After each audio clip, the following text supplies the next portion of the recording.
د افغان ښځو په ملاتړ د لندن او واشنگټن د لاریونونو د دوه تنو ګډونوالو سره خبرې کوم چې دا شیبه د سکایپ له لارې په پروګرام کې را سره مل شوي دي. د ښځو د حقونو فعالان له لندن څخه ډیوه خان او له واشنگټن څخه ماري اکرمي پروګرام ته په خیر راغلي. میرمن اکرمي، راځئ پیل تاسو سره وکړو. د پروني لاریون په هکله که راته ووایاست، تاسو په کوم هدف په دې لاریون کې ګډون درلود؟ عرض سلام خدمت شما رنا جان و بیننده های عزیز شما و همکار محترم ما از لندن.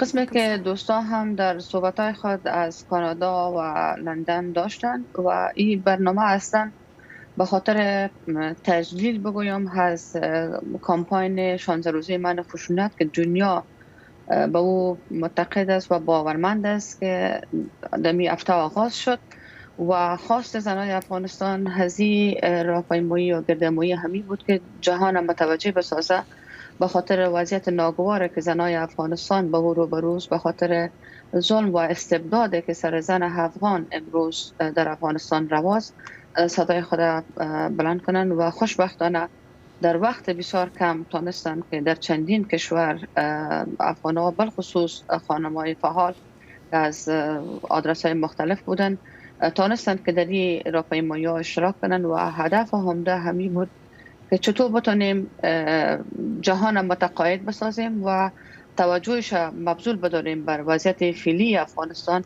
و صدای خود حمایت و همبستگی خود با زنان و دختران که در افغانستان در قید طالبان ماندن به اصطلاح ابراز کنیم و خواست عمده همی بود که زنان افغانستان کار میخواین، آزادی میخواین، غذا میخواین و دسترسی به تعلیم و تربیت یا دسترسی به پس دوباره به بازگشایی مکاتب. این یکی از خواستهای عمده از این راهپیمایی ها بود و مطمئنا این ادامه داره و ما فکر میکنم که میتونه که آغاز باشه برای دوباره نشان دادن همبستگی زنای افغانستان در قبال مسائل که زن و دختر افغانستان به او امروز به بدبختی که امروز اونا روبروست خاموش نمیمانند. مننه کوم. اغلی ډیوه په لندن کې تاسو هم په لاریون کې پرون ګډون هم درلوده. د نړۍ په سترو هیوادونو کې ستاسو د دې مظاهرو هدف څه و؟ په دې مظاهرو کې چې تاسو په لندن کې پرون درلوده، کوم غټ ټکي مطرح شول د افغانستان د ښځو د حقونو په تړاو؟ سلامونه او نیکې هیلې تاسو ته او ټولو لیدونکو ته. موږ دا ځای په دې لرودله پرون چې موږ د خپل ښځو په افغانستان کې د هغوی د تعلیم، د زده کړې حق، د کار او د ازادۍ حق دا مارچ موږ دې لپاره کوو ځکه چې په افغانستان کې ورځ په ورځ د ښځو حقونه وړاندې کیږي او هر حق کیږي، بنیادي حقونه ورته نه ورکول کیږي.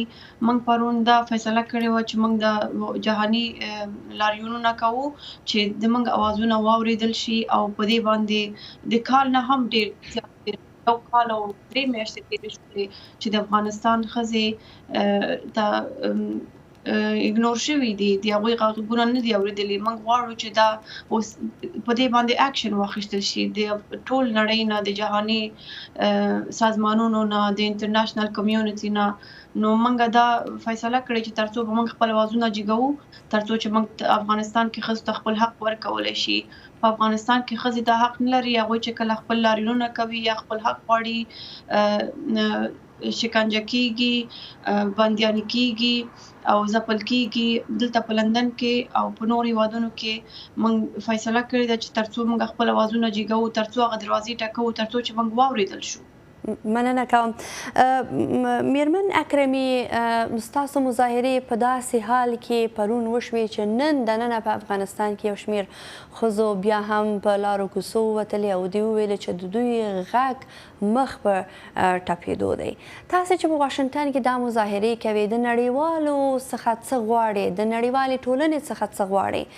او د ښځو همبستګي په دې لاریونو کې تاسو څنګه ارزوئ؟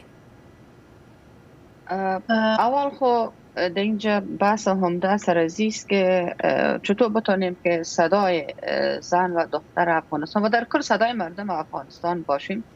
به خاطر از اینکه بیشتر از 1.5 سال میبینیم وضعیت در افغانستان بجز از اینکه با آمدن طالبا، بجز از اینکه آوارگی، گرسنگی، فقر، تبعیض جنسیتی، یعنی هیچ کار خوب را ما ندیدیم. با اون لحاظ این برنامه اول خوشبختانه همبستگی که همگی در این برنامه با وجود که بیشتر عرض کردم وقت بسیار کم بود، ولی نهایتا همگی از اقشار مختلف و از حتی از کشورهای مختلف هم حضور به هم رساندن که اتحاد همبستگی خود نشان بدن.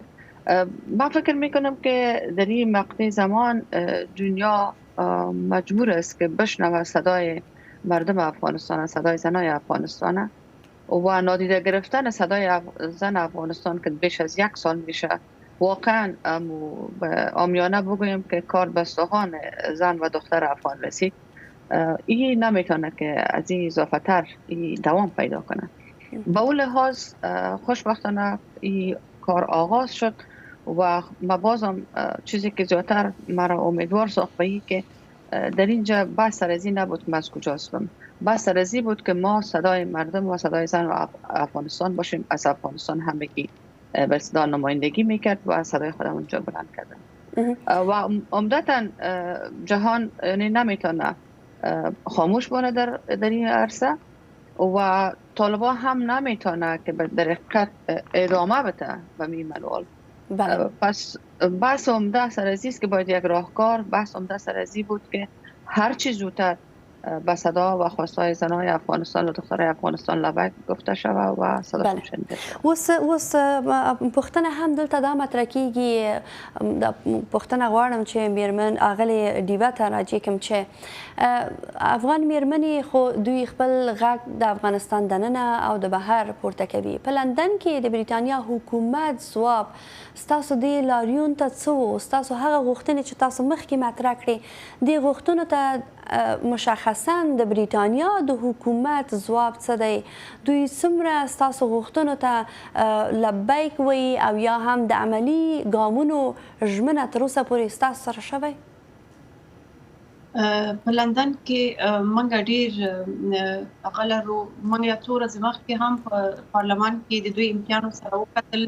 هغوی موږ ته غوږ نیسي، موږ سره همکاري کوي، موږ ته وایي چې د دې دا موږ کومک کوو، موږ باید دا پارلمان ته ویسو، د افغان نجونو او د افغانانو ښځو غږ باید اوچت شي، دا باید واورېدل شي، دا مسله باید ډېره جدي ونیول شي، ځکه چې په موږ هم دا ورته ښیو چې ښځې شته په افغانستان کې، 50% ښځې دي په افغانستان کې، ورکېږي نه، د هغوی حق باید ورکولی شي، لکه څنګه چې دوی په دوحه کې تړون کړی و. موږ هغه حق ترېنه غواړو. اغلې میرمن اکرمي ورته پوښتنه غواړم ستاسو څخه هم ولرم. دې ته ورته لاریونونه دا 1 کال وشو چې ترسره کیږي په بیلابیلو هیوادونو کې، په افغانستان کې، دلته په امریکا کې څو وارې ورته لاریونونه وشول.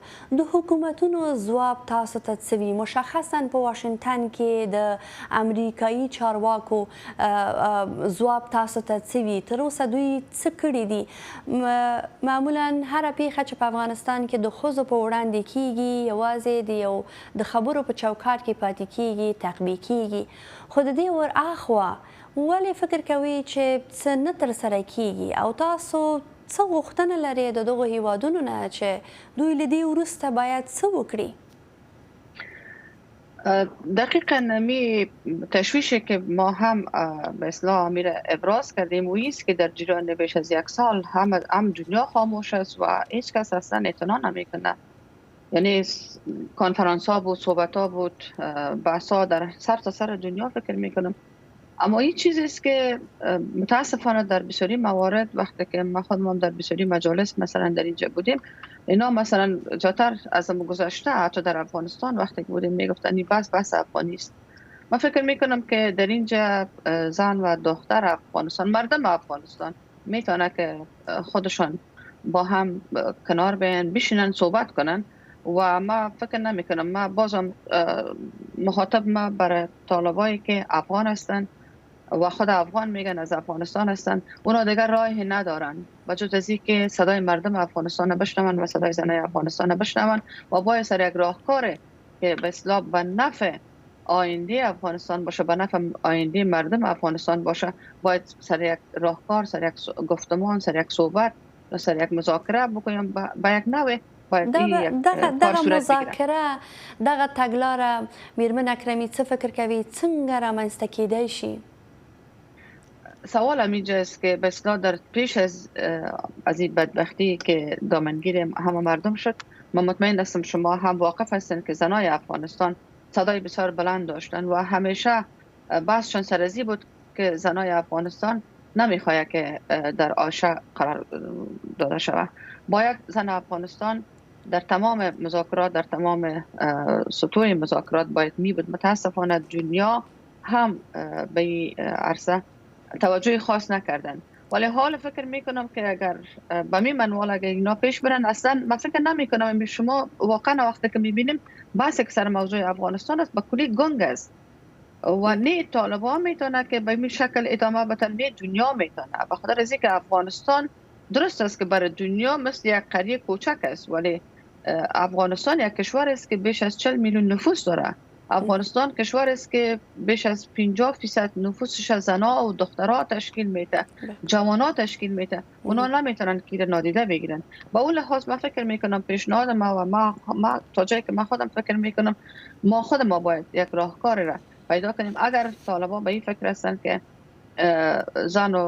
زن افغانستان این درایت نداره که به اصطلاح صحبت کنه و راه را پیدا کنه، این به اشتباه رفتن، اشتباه میکنن. زن افغانستان میتونه که از خود به نمایندگی مردم افغانستان صحبت کنه. هیچ کسی را به اصطلاح اجازه از این نمیده که دیگه از آدرس زن افغانستان کسی دیگه صحبت کنه.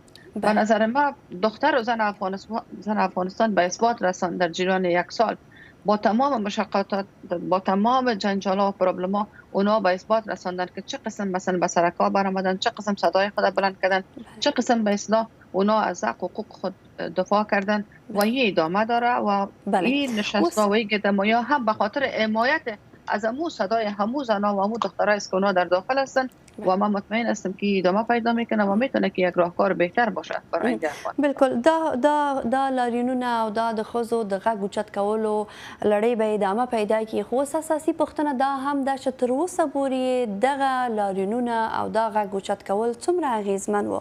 اغلې ډیوه، آیا دا ډول اعتراضونه کولی شي چې طالبان دې ته اړ کاندي تر څو د ښځو د حقونو په برخه کې ولس او نړیوالو غوښتنو ته ځواب ووایي؟ که لنډې راته ووایاست.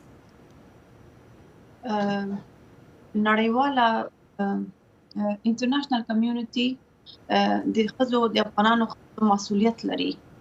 هغه خلک چې په دوحه کې طالبانو سره تړون وکړ او افغانستان یې هغوی ته وسپاره، هغوی سره لیکلي ول چې ښځې به دلته کار کوي، ښځې به خپل حق دلته لري، ښځې به خپل بنیادي حق لري دلته. نو دوی کولی شي، ټول دنیا کولی شي، دوی انټرنیشنل کمیونټي بیا خاص کر هغه سیاستوال چې طالبانو سره دا تړون کړی چې په طالبانو فشارونه راوړي. او منګه خو غواړو چې ترڅو منګ د مظاهرې کوو، منګ خپل اوازونه اورو په او دوی مسؤل دي د افغانو ښځو په حق کې، د افغانو نجونو په حق کې چې دا په طالبانو ومني، فشارونه پرې راوړي او افغانانو نجونو ته او ښځو ته خپل د تعلیم، د کار، د ژوند د بنیادي حق ورته ورکول شي په افغانستان کې، ځکه چې بدون د دې نه افغانستان نه دوی به نه شي پاتې ډېر وخت. ډیره مننه کوم د ښځو د حقونو فعالانې له لندن څخه ډیوه خان او له واشنګټن څخه ماریا اکرمي چې پروګرام ته راغلي. ستاسو د حضور او ارزونې څخه نړۍ مننه کوم.